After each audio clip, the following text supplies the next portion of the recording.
Bonjour lecteurs de notre chaîne YouTube et aux membres du forum de rcmac.com. Alors, en ce premier jour de confinement, donc hier je suis allé faire le stock chez Modelis 34, toutes les nouveautés qu'il avait reçues, et il y en a pas mal ces temps-ci. J'ai récupéré l'Inferno MP9 TQ4 version V2, et il y a un moment qu'on l'attendait, c'est là, il a été annoncé, on pensait le recevoir un peu avant, parce que ça fait un moment que les versions standards n'étaient plus disponibles. Alors le V2 est enfin arrivé, et ça c'est une bonne chose, parce que c'est quand même sûrement le meilleur RTR actuel, surtout pour ceux qui veulent un jour éventuellement tâter un peu de la compétition. Et la version précédente, elle avait un petit défaut quand même qui est commune à tous les RTR, mais là c'est quand même un RTR entre guillemets luxe, et c'était le support d'amortisseur avant, en plus qui était assez cher en pièces détachées. Donc là maintenant ils ont mis un support renforcé, donc ça on va voir. Et autre chose qui n'était pas annoncé, ça je viens de le voir en regardant les pneus, on peut voir que les pneus ils ont été changés. Alors ça c'est peut-être aussi une bonne chose, parce que le comparatif que j'avais fait, si vous suivez toutes les vidéos qu'on fait, il y a un comparatif qui est en cours actuellement de tout du Neo, du MP9 et avec le NXT. Et c'était le MP9 qui avait les pneus qui me semblaient quand même les moins bons. Donc ça, apparemment, ils l'ont changé. Allez, maintenant, on va regarder sur les côtés de la boîte. Il n'y a pas grand-chose qui a changé, c'est-à-dire la radio, c'est toujours la très bonne radio Kyosho d'origine, c'est toujours le très bon moteur, c'est celui que j'utilise moi sur mon Neo, et on peut voir le seul petit truc qui a changé, à part la photo, on voit les pneus, mais ils n'en parlent pas des pneus apparemment, mais par contre on voit qu'ils parlent du support renforcé qui est passé de 3, qui était vraiment beaucoup trop léger, à 5 mm. Alors ça on va voir quand on va ouvrir la boîte. Pour le reste, c'est sensiblement la même chose au niveau équipement. Alors donc je rappelle, le MP9, c'est vraiment une voiture qu'on peut faire beaucoup évoluer. Alors bien sûr, là, il faut du budget si on veut tout mettre, mais il y a des accessoiristes, ou même chez Kyosho, qui font des pièces qui permettent d'obtenir une très très bonne voiture de compétition. Mais déjà d'origine, moyennant 2-3 petites modifs comme on l'avait déjà expliqué, c'est déjà une très très bonne voiture au niveau performance, tenue de route. Alors voilà ce qu'on découvre à l'ouverture de la boîte. Alors bien sûr, je ne vais pas tout démonter, parce que le MP9, je vous l'ai déjà fait le démontage en intégralité, on a la préparation, tout ça. Ça, vous le retrouvez déjà sur toutes les vidéos. On va juste un peu regarder et redonner quelques conseils pour ceux qui voudraient acheter cette voiture. Alors, au niveau documents, on retrouve toujours, il y a deux notices. Il y en a un, c'est le manuel spécial RTR, et l'autre, c'est comme si, d'ailleurs, c'est très bien, vous aviez la version kit, donc tout à monter. Donc là, c'est vraiment quand vous démontez, au moins, vous aurez tous les détails, toutes les étapes de montage, et c'est pas souvent le cas avec les RTR.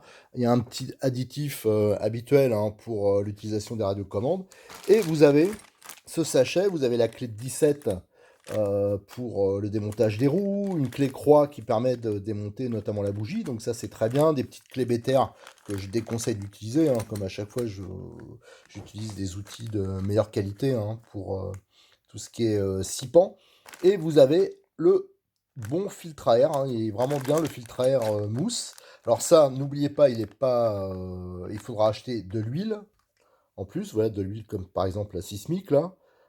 Donc ça, pareil, je l'ai pris chez Modélisme 34, parce qu'il est très important de bien entretenir son filtre à air, et surtout d'avoir des mousses d'avance. Si vous débutez, ne prenez pas une voiture sans prendre quelques accessoires, comme par exemple des mousses d'avance. Autrement, vous allez rapidement détruire votre moteur.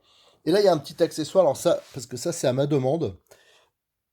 Excusez-moi, j'espère que c'est pas le corona, là, je commence à tousser un peu. Et vous avez des moyeux, des écrous borgnes. Alors ça, c'est à ma demande, j'ai demandé qu'on avait fait les essais du Néo, de pas mal de voitures, un huitième. À chaque fois, il y a toujours le même petit problème. Quand on tape un peu des bordures, des choses comme ça, on peut abîmer les moyeux de roues. Et donc j'ai demandé à Cyril, et après ça pose des gros problèmes pour démonter les roues, on abîme tout et ça revient parfois cher. J'ai demandé à Cyril d'offrir à la demande, hein, donc il y a plusieurs couleurs, hein, vous pouvez lors de la commande choisir la couleur. Et ces écrous de roue, bah déjà ils sont beaux et en plus ils protègent le moyeu. Alors pourquoi ça protège le moyeu? Comme vous pouvez le voir ici, il dépasse un tout petit peu le filetage. Et quand on tape des bordures, une pierre ou n'importe quoi, ça l'abîme et après on a du mal à démonter l'écrou. C'est pour ça qu'avec l'écrou borgne, là, la protection, elle est parfaite. Et en plus, vous avez ici le passage, une petite vis CHS sans tête au fond qui permet de maintenir la goupille du moyeu. Et bah, s'il y a de la terre qui rentre, tout ça, après, c'est compliqué de démonter. Donc c'est pour ça que, quelle que soit la voiture, un huitième que vous achetez chez lui, hein, enfin, du moins les Obitech, les NXT et tout ce qui est Kyosho, à chaque fois, il offre les écrous de roue borgne.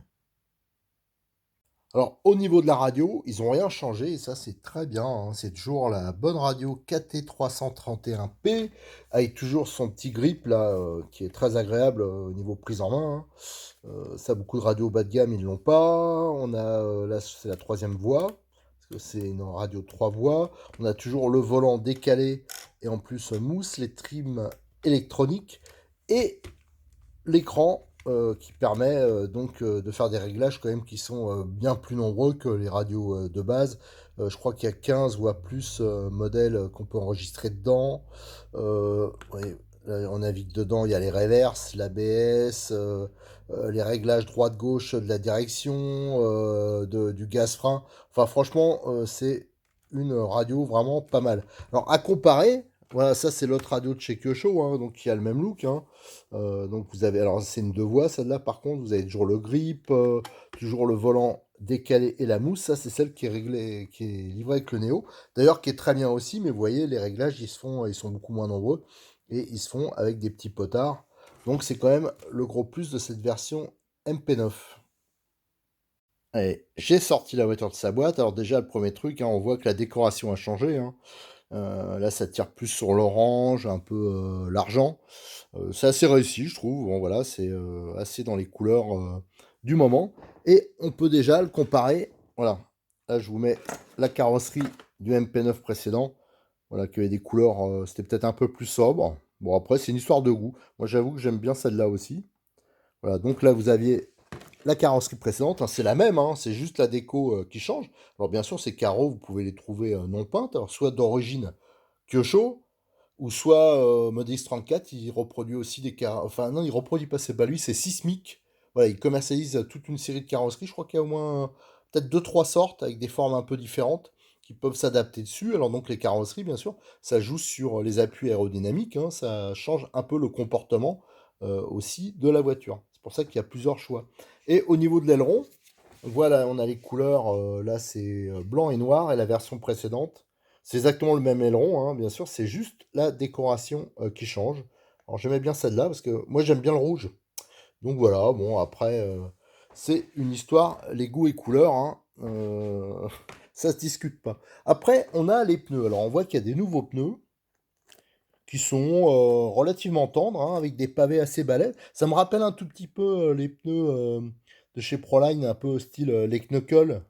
Voilà, des pneus que j'utilisais pas mal quand je faisais du traction notamment. Donc ça aura sûrement l'avantage de passer partout, d'être passe-partout et d'avoir une bonne durée de vie. Voilà, et ça remplace ces pneus-là, qui étaient, on va dire, hein, le MP9 d'origine précédent. C'est des pneus qui étaient durs, et qui était, ça fait vraiment plastique. Voilà, donc tandis que là, ça fait vraiment caoutchouc. Voilà, là, ça fait pneu de qualité. Là, c'est vrai que c'était quand même pas top, quoi, surtout comparé à la concurrence. Là, donc là, je pense que c'est quand même un bon point au niveau monde d'origine, c'est un plus. Après, on a le support d'amortisseur. Donc on voit tout de suite, alors je rappelle, hein, elle est équipée de cales alu, hein, qui sont embouties. Et là, c'est un peu la même chose, on le voit, hein, la finition, je sais pas si vous voyez. Voilà, c'est pas une finition tip top, hein, c'est de l'emboutissage. Je pense à de la découpe, voilà, c'est pas usiné. Mais par contre, l'avantage, c'est du 5 millimètres. Et par contre, ils sont aussi fraisés à l'intérieur. Il y a quand même de l'usinage, mais voilà, pour faire comme sur les options, au niveau de la fixation des amortisseurs notamment. Allez, on va retirer la carrosserie, comme ça on verra un peu mieux cette cale, ce support. Alors j'ai démonté la carrosserie, hein, alors donc c'est strictement identique à la version précédente, hein, donc je rappelle les principales caractéristiques, hein. C'est qu'on a les cales, à part la cale arrière qui est en plastique, mais ça n'a pas de grande importance, mais on a les cales principales qui sont en aluminium et qui sont aussi épaisses que les options, sauf qu'elles sont pas fraisées, hein. Mais bon, ça n'a pas une grande importance, je pense. On a donc les amortisseurs alu, les fameux amortisseurs Kyosho, qui sont d'excellente qualité. Et on retrouve le support. Et là, vous voyez, quand je vous dis que c'est fraisé à ce niveau-là, hein, de la fixation des amortisseurs, des emplacements pour les inserts de réglage. Mais par contre, le reste, c'est assez brut. Mais bon, ce qui compte, ça évite une option à 70 euros, hein. Enfin, je vois, c'est dans ces là dans les 60 euros, qui était donc assez onéreuse. D'origine, ça devrait être quand même assez balèze. Alors, je vous montre quand même l'option Kyosho. Enfin, il y en a deux, hein. C'est histoire d'auteur pour les amortisseurs. Et au niveau des inserts, hein, je crois la différence entre les deux références. Vous voyez, donc la pièce, la différence, c'est qu'elle est entièrement usinée, un peu allégée, tout ça. Donc ça, c'est celle qu'on retrouvait sur le MP9 de compétition, où c'est sensiblement la même pièce sur le MP10, hein, sauf ça diffère au niveau des fixations de triangle. Ça, c'est par exemple l'option qu'on retrouve chez T-Works, hein, donc qui est beaucoup moins chère, hein, que la Kyosho. Donc on voit là, c'est toujours du 5 millimètres fraisé. D'ailleurs, au passage, j'ai sorti une cellule parce qu'on m'a dit, c'est Cyril, quand je suis allé chercher, qu'il avait eu un retour. Alors je pense qu'il y a eu une erreur de voiture, hein. C'est pas possible que l'option T-Work, que je conseille souvent, hein, pour cette voiture, elle ne pouvait pas monter sur la cellule, qui avait plusieurs millimètres. Et là, regardez, je suis pris une cellule, ça monte, ça s'emboîte parfaitement, les trous correspondent, enfin il n'y a pas de problème. Alors je vois pas trop le souci, mais bon, c'était une petite parenthèse. Et là, nous avons le support d'origine, hein. Vous voyez, c'était toujours de l'embouti, hein. C'est pas usiné, mais c'était assez fin. Ah, on peut le voir, hein. Regardez la différence, elle est quand même importante, hein, d'épaisseur. Donc voilà, donc ça c'est normalement un problème qui sera quand même relativement résolu. C'est celui du support avant, hein. C'était le petit, vraiment le reproche qu'on pouvait faire un peu à la voiture. Alors bien sûr, ça n'empêchera pas de plier, hein, sorte d'énorme choc. Vous imaginez bien, si vous tapez à 80 dans un morceau de bois, une pierre, ça risque de plier un peu, mais ça se redresse, hein. C'est pas vraiment un gros problème. Alors après, là je pense que on a vu toutes les différences. Je vais rappeler quand même quelques conseils, hein. Donc j'ai dit pour le filtre à air, de faire attention. Je vous invite aussi à regarder nos vidéos sur le passage des durites. C'est vrai que c'est bien de rajouter éventuellement un filtre à essence, de mettre un peu plus long. Au niveau de la batterie, alors ça je voulais l'évoquer aussi. Je rappelle, hein, c'est la même chose qu'avec le Néo. Moi, je déconseille fortement. Quand vous achetez une voiture comme ça, c'est quand même des belles voitures. Ne lésinez pas sur l'équipement autour, hein, notamment si vous mettez des piles là, ou des batteries, automatiquement, vous aurez un problème. Ça, c'est garanti parce que ça fait des faux contacts. Nous, qu'on avait essayé notamment le Néo, on a vu le problème, je crois, dès le premier tour. Et ça peut vous détruire le moteur, ça peut vous détruire. Alors donc, ne lésinez pas. Quand vous achetez ce genre de voiture, il faut des batteries rechargeables de ce type-là. Là, je vous ai mis Norion, là, je vous ai mis Logitech. Ça, c'est celle qui est montée sur le NXT. Bon, c'est celle que j'utilise parce que, comme j'ai différents montages, l'avantage qu'elle a, c'est déjà c'est la moins chère, et l'avantage qu'elle a, c'est qu'elle a les deux types de prises qu'on peut rencontrer sur les voitures. Donc, c'est pour ça que j'utilise celle-là. Mais les Orions sont très bien. Il n'y a aucun souci, sauf que là, avec les Orions, c'est soit une prise type JR ou soit une prise de type bec, hein. Faut choisir à l'achat. Voilà, donc ça c'est important. Autre chose, hein, la modif qu'on dit toujours pour cette voiture, hein, c'est, alors que chaud là-dessus un jour, peut-être que miracle, on ne sait jamais, ils l'ont fait, mais au moins ils ne l'ont pas annoncé, ça serait, il n'y a que 2 satellites par diff. Et pour la fiabilité, pour l'efficacité, tout ça, c'est assez nécessaire de le faire assez rapidement, c'est de rajouter 4 satellites par diff. Alors il y a Modis 34 qui fait des kits, hein, pour ça, donc il faut un sachet d'axes de satellites et 2 sachets de pignons de diff. Alors ça revient pas trop cher, hein, mais ça c'est un truc qui est, vraiment, je pense important de faire assez rapidement et en même temps, comme d'origine, c'est de la graisse qu'il y a dedans, c'est important, aussi de remettre de l'huile silicone, hein, avec les bons réglages. Alors ça, ils vendent, pareil, un kit de 3 huiles qui est adapté au Neo, au NXT, au MP9 et ça, c'est intéressant. Ça permet, d'avoir, les bonnes huiles, tout de suite. Comme moi j'ai un MP9, hein, la version d'avant, là je vous montre, hein, par exemple un diff central. Alors la caractéristique, c'est que le corps de diff sur le MP9 était un peu plus important. Il est même de gros volume. Voilà, c'était pour avoir plus d'huile dedans, c'était censé avoir plus d'efficacité. Et on voit là, moi j'ai marqué l'huile que j'ai mis dedans, là j'ai mis de la 5000. Alors moi j'ai pris le kit à Cyril, hein, et j'avais expliqué, alors ça vous le retrouvez pareil sur la préparation du MP9, hein, j'avais mis des vis un peu plus longues et en inoxydable. Voilà, ça je l'avais fait la même chose aussi pour les diffs de pont. Vous voyez, à chaque fois je marque, ça doit être l'avant, je pense. Et c'est avec les vis aussi qui sont un peu plus longues. Et dedans, j'ai mis 4 satellites et de l'huile silicone. Voilà, alors qu'est-ce que j'avais fait aussi, ce qui est pas mal aussi, c'est de mettre un palonnier alu. Au niveau fiabilité, ça c'est pas mal aussi, parce que sur les chocs, quand même, c'est des voitures qui vont vite, qui sont performantes. Ça peut se décaler. Alors, des fois, il y en a qui ont des soucis. Ma direction, elle marche mal. Ou mon cerf. Non, non, c'est le palonnier souvent qui est à mettre en cause. Après, pour le reste, hormis donc un palonnier, ceux de Siri, ça doit avoir 5 euros. Le jeu de pignon, tout ça, ça doit valoir une quinzaine d'euros, vingtaine d'euros, je sais pas. Mais le reste, et des mousses d'avance qu'il faut, et d'huile pour les mousses. Mais le reste, la voiture, elle est vraiment très performante de boîte. Alors, je vais juste vous montrer une petite chose avant, parce que ça, c'est une nouveauté aussi. Alors, je ferai une vidéo à part, mais je voulais le montrer parce que ça concerne notamment tout ce qui est MP9, Neo, NXT. Alors là, vous avez le moteur Kyosho qui est démonté. Et d'ailleurs, je rappelle, hein, c'est un moteur que j'utilise depuis un moment. Et j'ai fait récemment, si vous regardez une ou deux vidéos précédentes, il y a le bilan du Neo. Et j'ai fait le démontage complet du moteur. Et on voit au bout de 15 litres son état d'usure, voilà, plein de choses comme ça. Donc ça peut être intéressant pour ceux qui sont intéressés pour cette voiture. Et là, vous avez donc le moteur en pièces détachées. Et donc, c'est un moteur qui est équipé d'un lanceur, donc il y a un bouchon un peu spécifique.